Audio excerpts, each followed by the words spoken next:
শুভ দুপুর বন্ধুরা, সবাই কেমন আছো? আগে দেখিয়েছি আমাদের ধানের ক্ষেত, তখন ধানগুলো পাকেনি, এখন পেকে গেছে। ধান কাটা হবে বিকালবেলায়। এখন তোমাদের আমার ক্ষেতটা পুরোটা দেখিয়েছি। কেমন লাগছে পাকা ধানের ক্ষেত?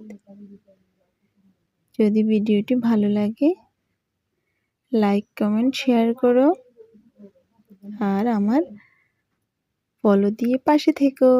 আমিও তোমাদের ভালোবাসার অপেক্ষায় আছি, আর তোমাদের পাশে থাকবো, কথা দিলাম সব সময়।